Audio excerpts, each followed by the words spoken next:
What's up guys, I'm Akil and this is the first video of my series laying out the paths taken in a select few players' quest to contend for tennis's greatest of all time. This series is going to be outlining the careers and pinpointing the most important accomplishments along the way of those on the short list of contenders for the GOAT. This series won't be arguing pros and cons in a player's career to deem them more or less worthy of the title than one another, rather recapping the road that these players took to be in contention for the greatest of all time title. Given that nowadays it's nearly unanimous that one of the big three of Federer, Nadal, and Djokovic dominate the picks for the title of greatest, it stands to reason that that's where I'm going to be starting off. In this video, I'll be reviewing the case for my personal favorite player of all time, Rafael Nadal. When you take a look at Rafa's career, I find that it can be compartmentalized into certain sections. We're all aware of his long documented injury history, and as a result, he's the guy of the big three that's really had to adjust and tweak his game the most. The young teen phenom who played his first pro match in 2001 and clinched his first couple French Opens shortly after is a totally different player from the crafty veteran of today, as well as various iterations in between. I've seen Nadal's career progress since the dawn of the 2010s, and as a die-hard fan of his, I've gone all the way back from the beginning of his career and seen his evolution as follows. After finding success on the ATP Challenger Tour and ITF Futures through 2002 and 2003, Rafa had earned himself the ATP Newcomer of the Year award in 2003 at just the age of 17 and was vaulting up the rankings, beginning to emerge on people's radar as one to keep an eye on. The match that announced Nadal's arrival took place in Miami the following year in 2004. This match brought about a Spanish kid with a motor that the tennis world had rarely seen before, if ever, bringing a brand of unprecedented athleticism to the table that left Roger Federer, the world number one, who was just beginning his stretch of absolute domination, with no answer and a straight-set loss at the hands of his 17-year-old rival. The match kicked off one of the most storied and iconic rivalries in the whole sporting world and really put Rafael Nadal's name on the map. This sort of Energizer Bunny game would come to define Nadal in the opening phase of his career. A player who, if pressed to take offense, was absolutely capable of doing so, but was more often than not content with relying on his ridiculous court coverage and speed, as well as his spectacular forehand when the opportunities presented themselves. After being sidelined for the clay court season by an ankle injury, Nadal still produced a few more highlights in 2004, with his first title coming in Sopot, and then closing the year with what at the time was considered an unlikely 4-set Davis Cup upset over then world number 2 Andy Roddick in a crucial win that would propel Spain to the Davis Cup title that year. The win would give the world its first glimpse into the rule over the dirt that was to come out of the Spaniard. If the close to 2004 gave the glimpse, the following 2 years would only embellish his authority over the clay courts and announce the arrival of a superstar. 2005 marked the breakthrough of Rafael Nadal. Having ended 2004 just outside the top 50, Rafa was looking to build on his strides at the end of 2004. Immediately in the first major of the year in Australia, Rafa was able to push world number 3 and eventual finalist in the tournament Leighton Hewitt to 5 sets before falling. He would follow it up with titles in 2 of the 3 clay events he played in South America. This was only foreshadowing what was to come on the clay in Europe. After a great run in Miami, culminating in a 5-set loss to Federer in the final, Rafa would sweep the European clay court swing in a way that was unlike anything that had ever been seen, and that too by an 18-year-old. During the clay season, he'd secure his first ever Masters title in Monte Carlo in what was only the beginning of a long-standing love affair with Monaco. With titles in Barcelona and Rome, Nadal had increased his title count on the year to 5 already, with many more to come. Little did we know that this would become an annual tradition for years to come, with Rafa arriving to collect a haul of the clay's biggest prizes almost every year. In Rome, Rafa was a part of one of the greatest clay court matches of all time in the final against Guillermo Coria, in which he prevailed in a 5th set tiebreak after having to rally from a double break deficit earlier in the set. The final lasted a whopping 5 hours and 14 minutes and highlighted the fight and mental toughness that would come to define Rafael Nadal's career, but possessing it at such a young age was truly outstanding. For an 18-year-old, though, bouncing back from such a grueling Rome run wasn't much of a task for the body, especially since there were bigger fish to fry as he geared up for Grand Slam glory at Roland Garros. And so began Rafael Nadal's love affair with Paris.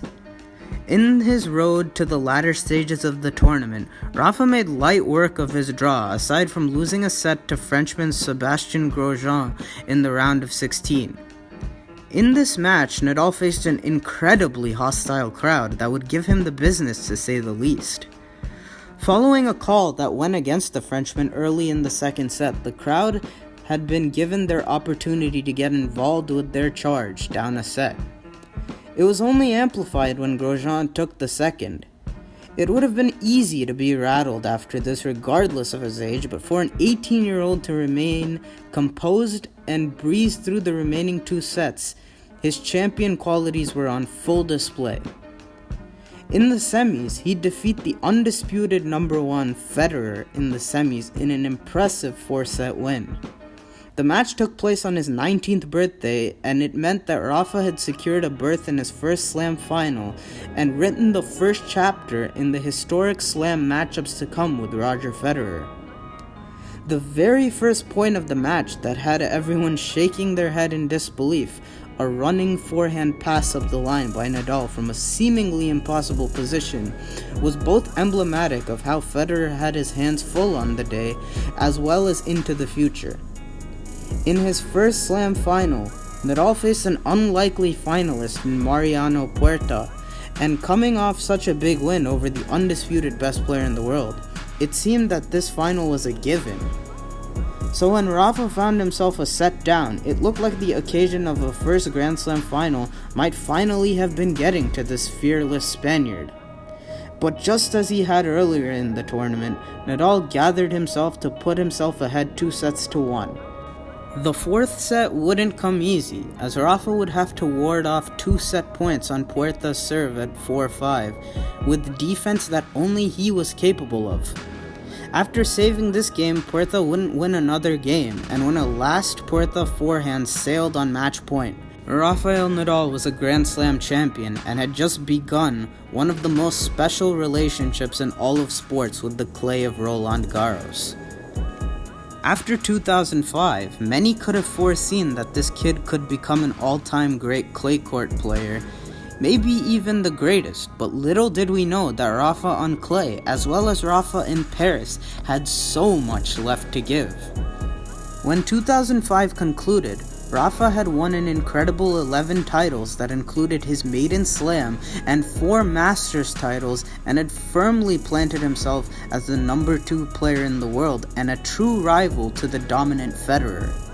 The clay domination would continue into 2006, as yet again he would sweep on the dirt, but not without a very close call again in Rome. In an all-time great Rome final with Federer, Rafa would save match points on his serve in the 5th, and a crucial 2-4 deficit in the 2nd set tiebreak when he was already down a set, to prevail in 5 in another stunning display of his incredible resilience and mental strength.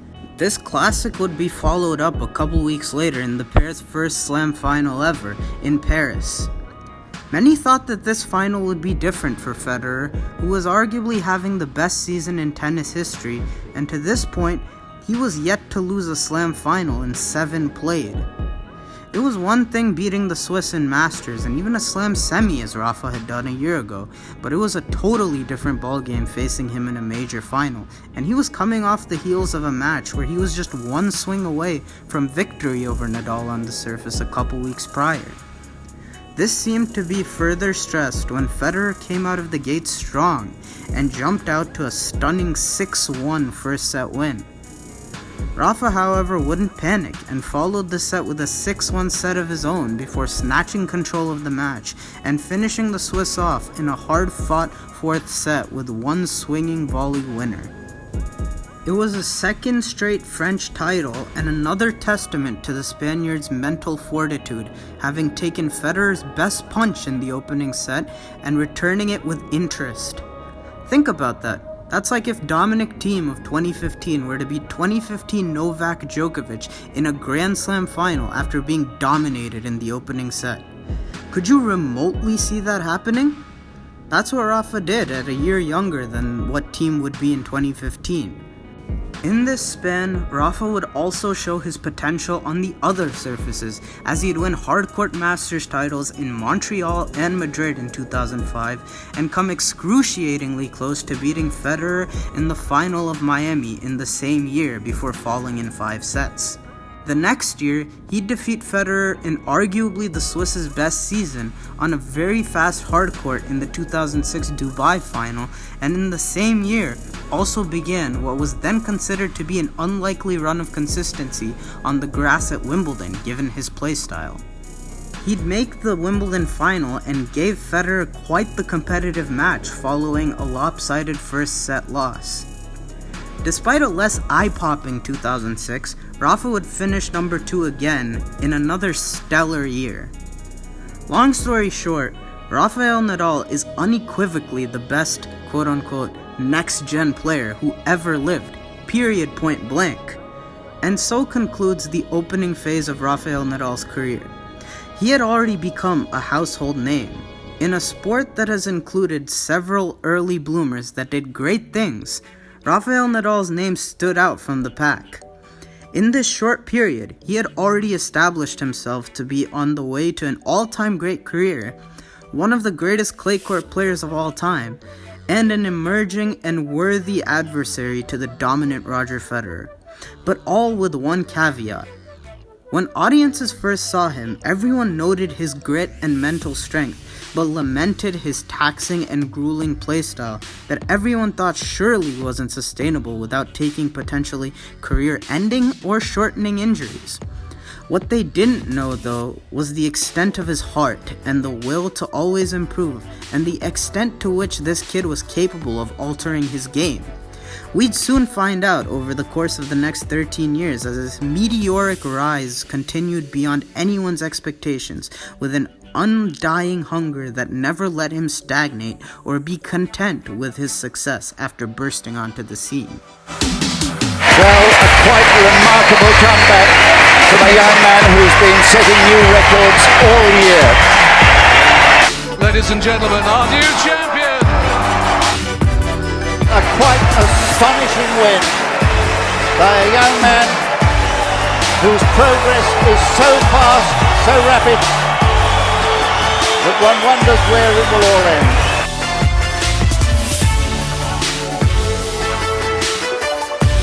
It's away, and Nadal is the champion at the age of 19. At the start of the year, Rafael Nadal was a highly talented 18-year-old ranked outside the top 50.